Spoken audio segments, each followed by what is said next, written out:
صفحہ نمبر 217۔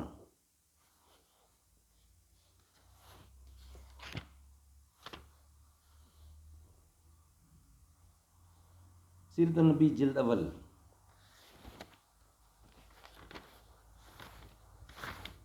اردو زبان میں سرور عالم صلی اللہ علیہ وسلم کی سیرت پر جامع ترین کتاب سیرت النبی صلی اللہ علیہ وآلہ وسلم، علامہ شبلی نعمانی رحمۃ اللہ، علامہ سید سلیمان ندوی رحمۃ اللہ۔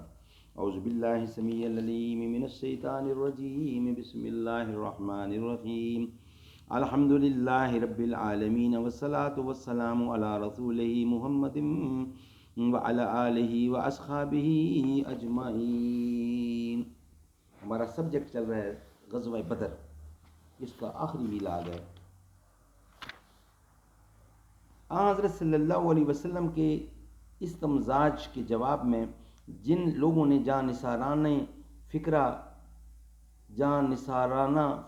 فکرے کہے تھے، مہاجرین میں حضرت ابو بکر رضی اللہ، حضرت عمر رضی اللہ، حضرت مقداد رضی اللہ تھے، اور انصار میں حضرت سعد بن عبادہ تھے۔ حضرت سعد بن عبادہ غزوہ بدر میں شریک نہ ہو سکے تھے اور مدینہ سے باہر نہیں جا سکتے تھے، اس لیے قطعاً یہ تسلیم کرنا پڑے گا کہ حضرت سعد نے یہ جواب مدینہ ہی میں دیا تھا اور وہیں قریش کے حملے کا حال معلوم ہو گیا تھا، اور اس لیے یہ قطعی ہے کہ مدینہ ہی میں اس بات کی ضرورت پیش آئی تھی کہ انصار کا استمزاج لیا جائے۔ عام ارباب سیر بلکہ احادیث کی کتابوں میں بھی منقول ہے کہ غزوہ بدر میں جب آن حضرت صلی اللہ علیہ وسلم نے لوگوں کو چلنے کی ترغیب دی تو کچھ لوگ آمادہ نہ ہوئے، اور قسم سائے جس کی وجہ یہ تھی کہ وہ جانتے تھے کہ جہاد یا غزوہ نہیں، صرف قافلہ لوٹنا ہے، اس لیے یہ اپنی مرضی پر موقوف ہے، جس کا جی چاہے جائے، جس کا جی چاہے نہ جائے۔ لوگوں نے بیان کیا، قال نبی صلی اللہ علیہ وسلم، لوگوں نے بیان کیا کہ جب حضور صلی اللہ علیہ وسلم نے ابو سفیان کا شام سے روانہ ہونا سنا تو مسلمانوں کو بلایا اور فرمایا کہ یہ قریش کا قافلہ آ رہا ہے جس میں ان کا مال ہے، چلو شاید خدا تم کو اس میں سے مال غنیمت دلوا دے۔ لوگ آمادہ ہوئے، لیکن بعضوں نے پہلو تہی کی کیونکہ وہ سمجھے کہ حضرت صلی اللہ علیہ وسلم کو کوئی لڑائی تو پیش نہیں آئے گی، لیکن یہ واقعات صرف سری آیات قرآن کے خلاف ہیں۔ قرآن مجید میں تصریح موجود ہے کہ جو لوگ مدینہ میں نکلتے ہوئے کسمائے تھے وہ عدم ضرورت کی وجہ سے نہیں بلکہ اس وجہ سے کہ ان کو یہ نظر آتا تھا کہ موت کے منہ میں جا رہے ہیں۔ وَإِنَّ فَرِيقًا مِّنَ الْمُؤْمِنِينَ لَكَارِهُونَ يُجَادِلُونَكَ فِي الْحَقِّ بَعْدَ مَا تَبَيَّنَ كَأَنَّمَا يُسَاقُونَ إِلَى الْمَوْتِ۔ اور مسلمانوں کا ایک فریق نکلنے سے ناراض تھا، وہ تجھ سے حق کے متعلق جھگڑتا تھا، بعد اس کے کہ حق ظاہر ہو گیا تھا، وہ گویا موت کی طرف ہنکائے جا رہے تھے۔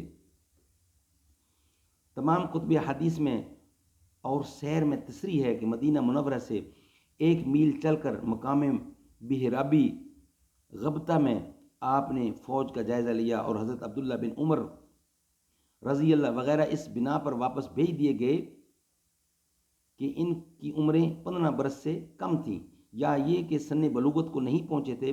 اگر صرف قافلہ لوٹنا مقصود ہوتا تو یہ کام نوخیز نوجوان زیادہ خوبی سے انجام دے سکتے تھے، لیکن چونکہ واقعہ میں جہاد مقصود تھا جو ایک فریضہ الہی ہے اور اس کے لیے بلوغ کی قید سے، اس لیے